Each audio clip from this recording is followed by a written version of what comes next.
Prakash is in the garden, Prakash garden में है।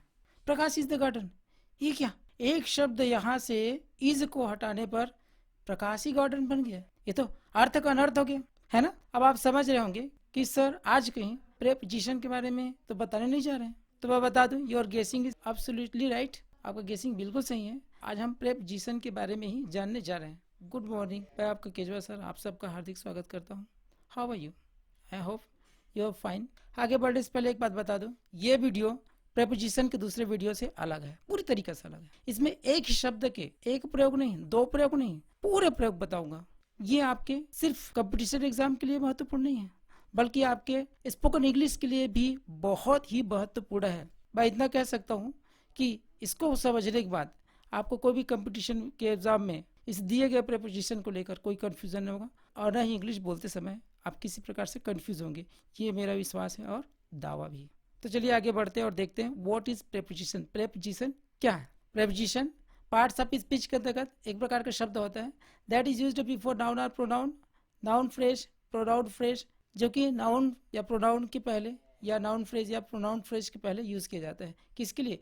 Showing relation regarding place, time, direction etcetera with other noun और pronoun of sentence, संबंध बताने के लिए किसी से अदर नाउन और प्रोनाउन ऑफ सेंटेंस, वाक्य के अन्य नाउन या प्रोनाउन के साथ। किस आधार पर? रिगार्डिंग प्लेस, टाइम और डायरेक्शन एटसेट्रा, स्थान के आधार पर कि वो नाउन दूसरे नाउन के किस स्थान पर स्थित है, समय से संबंधित है या कौन सी दिशा पर स्थित है इत्यादि आधार पर वो एक नाउन या प्रोनाउन का दूसरे नाउन या प्रोनाउन के साथ रिलेशन बताते हैं। कंसेप्ट क्लियर हुआ? नहीं हुआ तो चलिए ये समझ लीजिए कि जो हिंदी और संस्कृत में हम जो कारक चिन्ह पढ़ते हैं वही अंग्रेजी में प्रेपोजिशन है। कर्ता ने कर्म को ऐसे पढ़ते हैं ना हम लोग, वही है। तो ये प्रेपोजिशन वही है जो आपको एक नाउन या प्रोनाउन का दूसरे नाउन या प्रोनाउन से रिलेशन बताते हैं। ठीक है, अब भी क्लियर नहीं हुआ तो चलिए एग्जाम्पल से क्लियर कर लेते हैं। Keep this cloth under the table, ये अंडर शब्द कह रहा है इस क्लोथ को, कपड़े को इस टेबल के नीचे रखो, नीचे, ये अंडर कह रहा है। और देखिए keep this cloth on the table,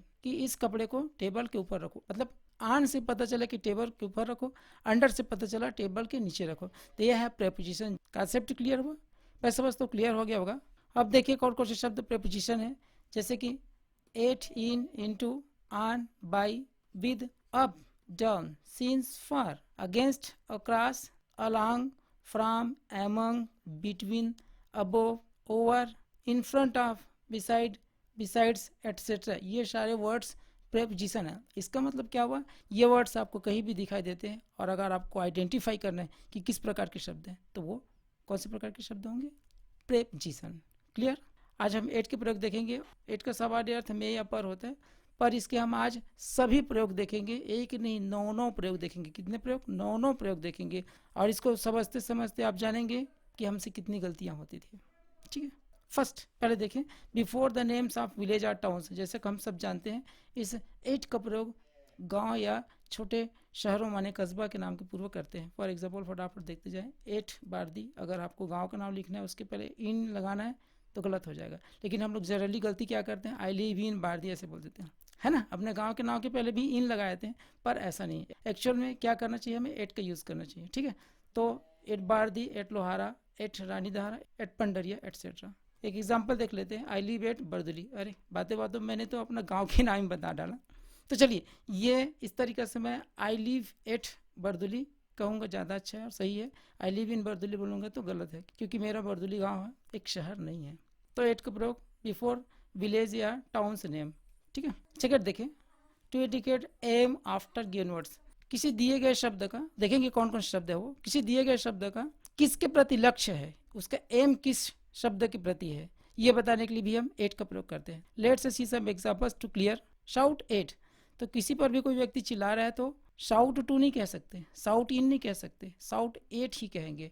grumble eight, shoot at, किसी पर जब कोई व्यक्ति हंसता है तो वहाँ पर लाफ टू नहीं आएगा, लाफ इन नहीं आएगा, लाफ एट आएगा। Mock at, bite at, look at, जिसका प्रयोग हम करते हैं लुक एट द पिक्चर बोलते हैं ना, वही।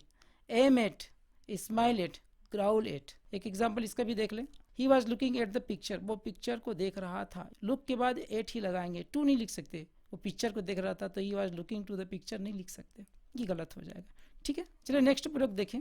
टू एक्सप्रेस टाइम, समय को व्यक्त करने के लिए इस एट का प्रयोग होता है। कैसे समय को व्यक्त करने के लिए, एग्जांपल देखें। He will reach the station at 5 PM। इस तरीके से 4 PM, 5 PM, 10 AM कुछ भी लिखा तो उसके पहले 8 ही हम लिखेंगे, इन नहीं लिख सकते। वह 10 बजे स्टेशन पहुंचेगा तो यहाँ पर इन नहीं लिख सकते, टू नहीं लिख सकते, क्या लिख सकते हैं, सिर्फ 8 लिखेंगे। इस PM या AM लिखा हुआ है तो उसके पहले हम 8 ही लिखेंगे। एक एग्जाम्पल और देखें। Mohan came at 6 o'clock। Mohan 6 बजे आया, ठीक है, तो यहाँ पर इस ओ क्लॉक के पहले भी हम 8 ही लगाएंगे, इन नहीं लिख सकते, टू नहीं लिख सकते, और न ही दूसरा प्रेपोजिशन लिख सकते।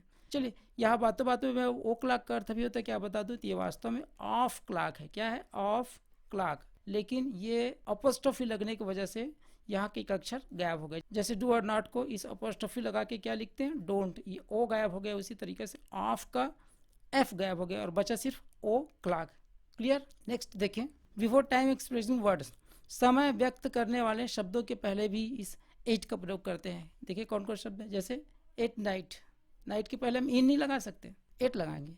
Eight noon, at dawn, at dusk, dusk बने गोधूली बेला, at midnight, at afternoon, at day break, at twilight. हम एट मॉर्निंग भी नहीं बोल सकते ना लिख सकते, ये भी ध्यान रखना। और इन नाइट ये भी नहीं बोल सकते, दोनों अलग अलग चीज़ है।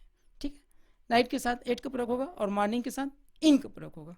क्लियर। एक एग्जांपल देखें। I will meet you at noon, मैं आपको दोपहर में मिलूंगा। हम बोलने में जैसे बोल रहे हैं दोपहर में, तो इन लगा दें, ऐसा नहीं, हम लिखेंगे एट, इन नहीं लगा सकते क्योंकि नून के साथ एट ही यूज होगा। क्यों बेटा, कुछ समझ आ रहा है या फिर सिर के ऊपर से सीधा निकलते जा रहा है क्या। फिफ्थ यूज देखें। बिफोर द फॉलोइंग वर्ड्स, नीचे दिए गए शब्दों के पहले आप इसमें एट ही यूज कर सकते हैं। क्या क्या शब्द हैं, एट द स्टेशन, स्टेशन के पहले द स्टेशन, ये ध्यान रखना, ये फ्रेज है। एट स्टेशन नहीं, द स्टेशन के पहले एट लगेगा। The airport at, at the theatre, at the bus stop, at the bridge, at the platform, at the top. मैं आपको पहले बता चुका हूँ, फिर बता रहा हूँ, ये वीडियो खास है, सिर्फ इसलिए नहीं कि ये आपके कंपटीशन एग्जाम की तैयारी में हेल्प करेगा, बल्कि आपकी स्पोकन इंग्लिश के लिए भी बहुत ही महत्वपूर्ण है, इसलिए ये बहुत ही स्पेशल वीडियो है।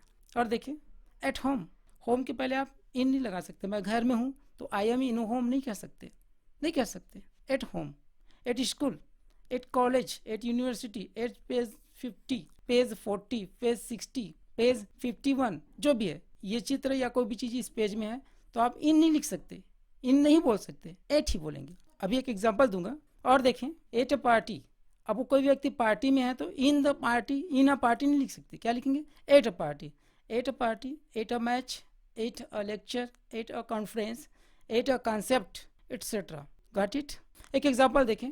शी वॉज एट होम, वो घर में थी, तो इन होम नहीं लिख सकते, हम इन होम नहीं कह सकते, क्या कहेंगे, एट होम। क्लियर हुआ एट का प्रयोग। छठवा देखें। बिफोर दिज वर्ड्स, और इन शब्दों के पहले भी एट का प्रयोग करते हैं, ये खास है, एट का ही प्रयोग होगा, रिजर्व है। देखिए कौन कौन शब्द है। एट दिस मोमेंट, इस मोमेंट, तो ये एट का प्रयोग। At this juncture, at Easter, at bed time, at this hour, at Christmas, Christmas नहीं, क्रिसमस। ठीक है, एक एग्जांपल लें। I take milk daily at bed time, in bed time नहीं लिख सकते, रात में सोते समय मैं रोज दूध लेता हूँ, मैं आ रहा है, लेकिन यहाँ पर इन नहीं लिख सकते, एट ही लिखेंगे। ओके, नेक्स्ट देखें। टू शो प्राइस, रेट और पेस, मतलब कीमत, दर या चाल को बताने के लिए, कोई भी गाड़ी का या कोई भी चीज की। नहीं समझ आ रहा है, चलिए एग्जांपल से क्लियर कर लेते हैं। Milk is sold at RS बड़े ₹40 अ लीटर, माने कि दूध है वो 40 रुपया प्रति लीटर के हिसाब से बेचा जाता है। ये है एट का प्रयोग। पर मैं है बोल रहे हैं तो मीन लगा दें, ऐसा नहीं, एट लगेगा। ठीक है, एक एग्जांपल और देखें। The bike is running at 60 kilometre in hour, मतलब जो बाइक है वो 60 किलोमीटर प्रति घंटा के हिसाब से चल रहा है, तो यहाँ पर एट का प्रयोग होगा, दूसरे शब्द का प्रयोग नहीं होगा। बातें समझ आ रही है। आठवां प्रयोग देखें। बिफोर टेम्परेरी एक्शन, कोई भी अस्थायी कार्य के लिए, वो कार्य उसका स्थायी कार्य नहीं है, थोड़े समय के लिए जो कोई भी कार्य कर रहा है उसके पहले भी इस एट शब्द का प्रयोग करते हैं। एग्जाम्पल देखें तो क्लियर हो जाएगा। Rakesh is at work, Rakesh कार्य में लगा हुआ है। Rakesh is working at present, इसका मतलब ये हुआ, तो एट वर्क है, यहाँ पर इन वर्क नहीं कह सकते। और देखें।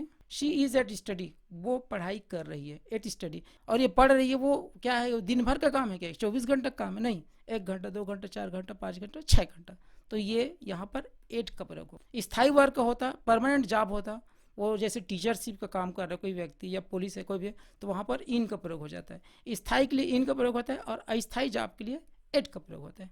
ठीक है भाई, लंबा जैसे लग रहा है ना, तो बता दो बेटा लंबा नहीं है, ये लास्ट यूज है, देख लें। To show age and stage, age को और स्टेज को व्यक्त करने के लिए भी इस एट का प्रयोग करते हैं। कैसे देखें, हर ग्रैंड माँ डाइड एट 70, उसकी दादी माँ है वो 70 में खत्म हो गई, तो यहाँ पर इन नहीं 8, 70 की उम्र में उसकी दादी माँ खत्म हो गई। एक एग्जाम्पल और देखें, his cancer was at 4th stage, उसका कैंसर है वो 4थे चरण में, तो इन नहीं, इन 4th स्टेज, ऐसा नहीं, 8 4th स्टेज होता है। मैं यहाँ पर इन और 8 को बार बार कंपेयर किया हो एक प्रकार से, दरअसल क्या होता है, दोनों का एक ही अर्थ होता है में, और इसलिए हम अक्सर कंफ्यूज हो जाते हैं। 8 जहाँ डिजर्व करते हैं, जहाँ 8 लगना चाहिए वहाँ इन लगा डालते हैं, तो ये है 8 का प्रयोग। अब आप समझ लीजिए, अच्छे से जान लीजिए कि इन का प्रयोग सभी जगह नहीं होता है, बल्कि 8 भी कुछ जगह रिजर्व रखता है जहाँ पर सिर्फ 8 का प्रयोग होता है। तो आगे आप कोई भी कंपटीशन एग्जाम के लिए प्रिपेयर करें या डेली कन्वर्सेशन में हो, इस 8 का प्रयोग सही जगह पर करें, ठीक है। और इस सही जगह का प्रयोग करने का फायदा क्या होगा मैं बता दूं, आपके अंदर कॉन्फिडेंस आएगा। ये सबसे बड़ी चीज होती है, जो टीचर तैयार नहीं किया रहता है, ध्यान रखना, जो टीचर तैयार नहीं किया रहता है वो कक्षा में जाने से घबराता है। वो इंग्लिश का, गणित का, किसी भी चीज का टीचर है अच्छे से, ये होता है कॉन्फिडेंस तैयारी करने का।